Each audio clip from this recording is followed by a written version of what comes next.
Hello, this is Jill from Paper Daisy Crafting. Thank you for joining me again today. Our project for today is a Christmas card, and I've made this with snowflakes from the beautiful Blizzard bundle, which is this stamp set. Lots of lovely greetings in lovely fonts here. A few little snowflakes and snow flurries and some lovely watercolour patches, which are really effective. And there's a die as well, which I'll show you in a little while. I've actually got it set up ready to show you, that I've used to cut out my silver snowflakes. So I'm going to show you how I made this. This was from a recent card swap in our group that we did in our team. This is the card I made for everyone in our team. I really like it. I'm really happy with it.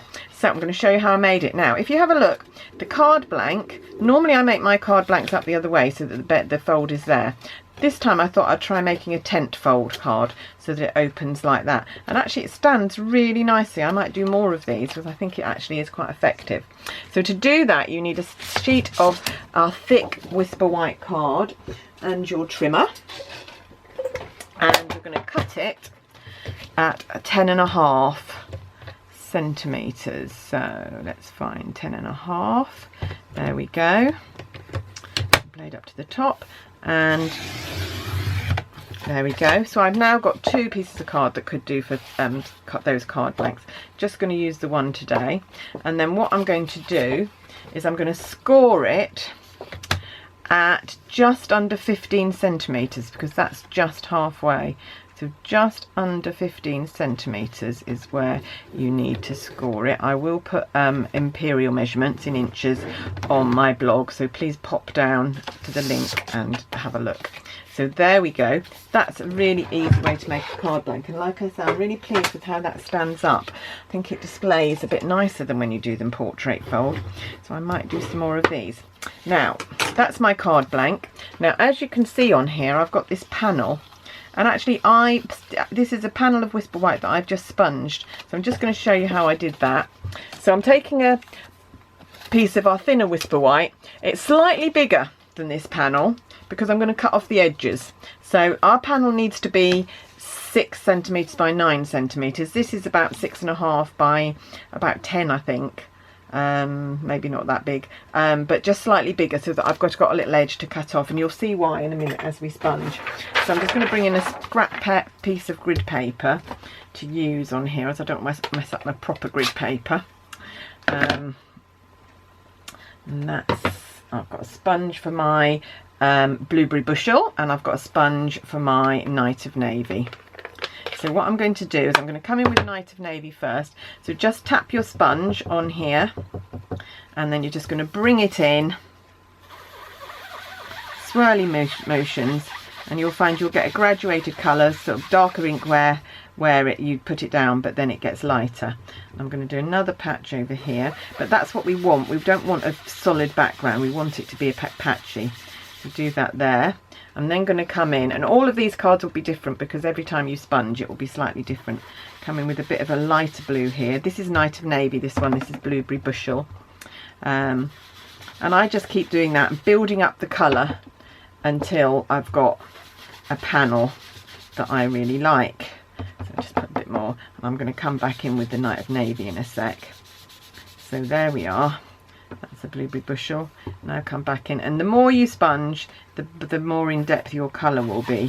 And if you don't want it too dark, just do a little bit of sponging on your spare paper before you come in, and it will just take a little bit of the colour off. So you can see the colour building really nicely on here. And I think that's all I'm going to do actually. But you can see what a nice it's not a flat background, it's really nice. I've got that ink all over me now, hey ho. So I'm going to leave that one open because I'm going to need that one in a minute. I'll try not to put anything in it, but I don't need Blueberry Bushel, so I will put that away. Now you can see on my panel that where I've sponged around the edges there's a dark line, and I don't want that dark line, which is why I made the panel bigger than I needed it. Get rid of that scrap paper. So I'm going to bring my trimmer in again, and I'm going to trim it down to the right size now. So like I said, it needs to be 6 by 9, so this is slightly bigger, so I'm going to make it, trim off that little edge, turn it round and make it 6 centimetres. There we go. and then come around this side and do 9 centimeters. So just first cut makes it a little over 9, and then you can come in and trim it down to 9 on the other side. And that's my panel. Before I can attach my panel to my card, I just need to stamp some of the little snowflakes. If you can see here, I just stamped one of the little snowflake stamps out of the set, which is this one here, really sweet little snowflakes. So I'm going to take my panel, if I can reach it, okay, and using mine as a guide, okay, and you can put your panel on roughly to see where you need to go. I'm going to come back in with my Night of Navy and my snowflakes, here they go, but I'm actually going to stamp off, and again I'm going to bring in my scrap piece of grid paper, because this is I've stamped in Night of Navy, but I've stamped it off. So I'm going to take, I'm just going to put a little mark actually in the corner here. I'm just going to put a little mark so that I know vaguely where they go, and I'll rub them out before I put the panel on, so that you can't see them, just so that I know where the panel's going to go roughly. So don't have to do the same placement of snowflakes as I've done, but I'm just going to try. So I'm going to put that one up there like so. When I put the panel on, some of that will be covered, but some of it will still be showing. Stamp off again, put another one down here. I'm going to turn the stamp slightly so that you've got a slightly different configuration of snowflakes there, and then I just put one over the other side. So stamp off again, and there we go. That's all I'm going to do. You could do more if you wanted, don't have to follow me. So that's then going to go there, and there's just a few snowflakes overlapping. So I need that again in a sec. So while I've got it out, I'm going to position my panel where it might go, and I'm going to take the Season's Greetings sentiment from this set. Got it mounted on a block already. Had to go on quite a big block, an H block this is, because it's quite big. And I'm not going to stamp this one out. I'm going to stamp it in full strength Night of Navy. Hoping that's going to be all right, and that I'm going to get it straight. Always a danger when you're on camera that things won't go quite to plan. Oh, that's okay. There we go. That's my Season's Greetings. So I can pop my Night of Navy away now. Frightened I'm going to put something down in it, which I've done before if I leave it out. Put my stamps out of the way so that I don't put my hand in those. Right, okay. I'm just going to gently, now make sure your ink is dry before you do this. Rub out my pencil marks so that they're not going to show through. They'll be fine if the ink is dry. You don't want anything spoiling your work. Oh, before we do that, I'm just going to come in. I'm not going to re-ink this stamp. I'm just going to use it to stamp just inside the card. Just a few snowflakes, and they're very pale. I don't mind that though. Just a few snowflakes just inside the card. Okay, and then I'm going to come in with my panel and some Tombow. Position my panel like so. Not too much. Oh, I was going to say not too much glue, but there's no glue coming out of this end. Okay, let's try the other end. Sometimes this thicker end, oh there we go, that works a bit better. Doesn't get as clogged. Sometimes I have to clear the thinner end, and actually it's nice to spread with this thicker end as well. Don't get great big clumps of glue. There we go, and my panel goes there. And then it's just a case of sticking on my bigger snowflakes, and like I said, they were cut from the die.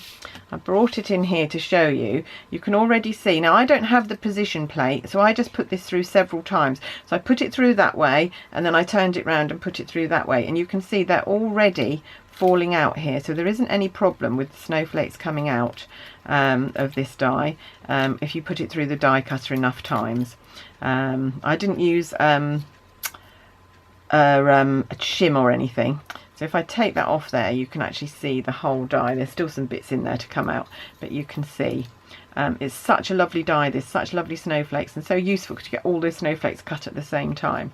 So I need that one, and that one, and I don't need these bits. I'm just going to move those out of the way. I will use those for another project at some stage.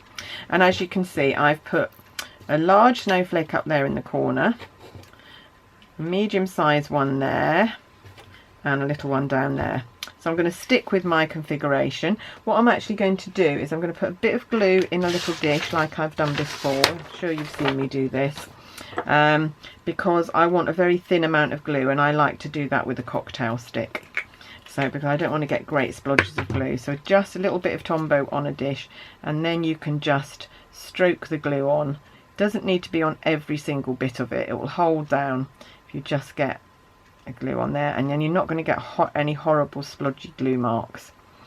Which spoil your work, and those are the things I think that make work look unprofessional. I like mine always to look really professional, so just be careful of how much glue you use. There, okay, so he's going to go up here. The second one is here, and when we've stuck these snowflakes, all we're going to do is just add some rhinestones and our card is made. And that literally, by the time we finish, I would think will have taken between 10 and 15 minutes. So if you wanted to use this for your Christmas cards, once you get a conveyor belt going and do all the bits at once, so you could do a big sheet of this sponged card and then just cut it down, would be a really quick way to make some really lovely Christmas cards. Do all the stamping, do all the sponging, put the die through a few times so you've got enough snowflakes, and then off you go. It'd be a really quick way to get your Christmas cards made. There we go. Those are my snowflakes, and I just decided as I was making it that I just needed a bit more of something, and so I came in with my, where's my pokey tool? I don't know. Let's use, there it is. So with some large gems that I put in the centre of these snowflakes. They each have a place in the centre for them to go. And then with some smaller snowflakes, gems, I just scattered them around the rest of the card just to add a little bit of interest. And it's Christmas after all, so we need a bit of bling, don't we? So I hope you like this card, and I hope the ladies in my swap group liked it as well. I'm really pleased with it. I always like a snowflake card. Every year I make cards with snowflakes, so I was delighted to see this die. And actually there are some lovely snowflake products coming up from Stampin' Up next month, some limited editions, so don't forget to watch out for that. So that's my card, 2 versions, very similar. Don't forget that if you'd like to see more videos from me, you can subscribe to my channel and then just click on the little bell below and you'll get an email notification every time I post a video. If not, go down to my blog and you can subscribe by email to get a notification when I post a blog post, and I always put a link to my videos in my blog so you won't miss anything then. So thank you to everyone that's already done that. Thank you to all the people that have already shopped with me in November. Looking forward to receiving lots more orders and sending out lots more thank you packages. But meanwhile, that's it from me today.